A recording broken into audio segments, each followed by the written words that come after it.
Half cup lukewarm water, 1 teaspoon sugar, half teaspoon flour, 2 teaspoon dry yeast.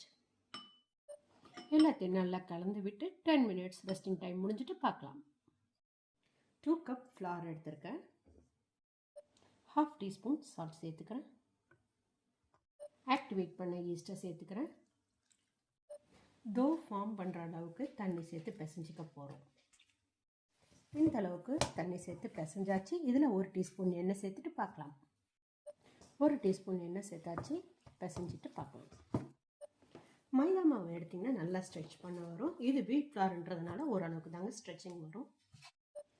Warm இல்லாத பிளேஸில் இருந்தீங்கன்னா மாவை இந்த மாதிரி ஒரு குட்டி குக்கரில் வச்சு மூடி போட்டு எண்ணெய் தடவிட்டு கொஞ்சமாக மேலே எண்ணெய் தடவிட்டு மூடி போட்டு மூடிடுங்க.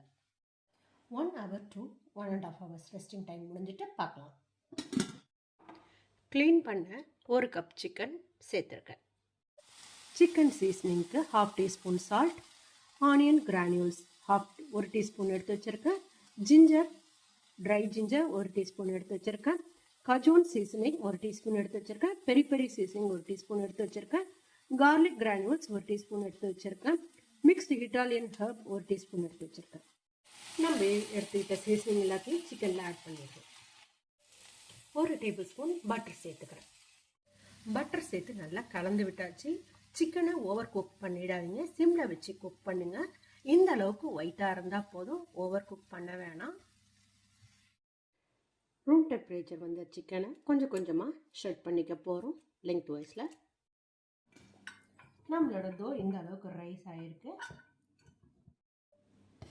நம்மளோட 1.5 hours முடிஞ்சிருக்கு தோ நீட் பண்ணி. இதை நல்லா கொஞ்சம் நேரம் நீட் பண்ணிக்க போகிறோம். நீட் பண்ணிவிட்டு 2 போர்ஷனாக கட் பண்ணிவிட்டு பார்க்கலாம்.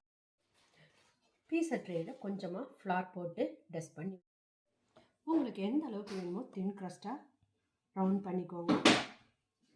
ஒரு ஃபோர்க் எடுத்து இது மாதிரி டேப் பண்ணி விட்டுக்கோங்க. கொஞ்சமாக பீஸா சாஸ் இதில் ஸ்ப்ரெட் பண்ணிக்கோங்க. பேஸில் எவ்வளோ வேணுமோ. கொஞ்சமாக மொசரல்லா சீஸ் ஸ்ப்ரெட் பண்ணிக்கோங்க. நம்ம எடுத்த கட் பண்ண சிக்கனை சேர்த்துக்கிறோம். ஜால்பினோ பெப்பர் சேர்த்துருக்கேன். 3 கலர்ஸ் பெப்பர் சேர்த்துருக்கேன். கொஞ்சமாக ஆனியன் கட் பண்ணி எடுத்து வச்சுருக்கேன். நடுவில் கொஞ்சமாக ஜால்பினோஸ் வச்சுருக்கேன். இப்போ ஆனியன்ஸ் வச்சுட்டு பார்க்கலாம். கொஞ்சமாக இட்டாலியன் மிக்ஸ்டு மேலே ஸ்ப்ரெட் பண்ணி திருப்பி கொஞ்சமாக சீஸ் லேயரை ஸ்ப்ரெட் பண்ணிக்க போகிறோம். ஸ்ப்ரெட் பண்ணிவிட்டு பார்க்கலாம். நம்மளோட பீஸா ரெடி ஆகிடுச்சு. இதில் 180 டிகிரியில் 30 minutes பேக் பண்ணிவிட்டு பார்க்கலாம். நம்மளோட எம்மியான சிக்கன் பீஸா ரெடி ஆகிடுச்சு. நீங்களும் ட்ரை பண்ணி நம்மளோட வீட் பேஸ்ட் சீஸ்லோட tasty mini chicken pizza ready ஆகிடுச்சு. நீங்களும் ட்ரை பண்ணி பாருங்கள். பிடிச்சதுன்னா லைக் பண்ணுங்கள், ஷேர் பண்ணுங்கள். மறக்காமல் எங்கள் சேனலை சப்ஸ்கிரைப் பண்ணிக்கோ.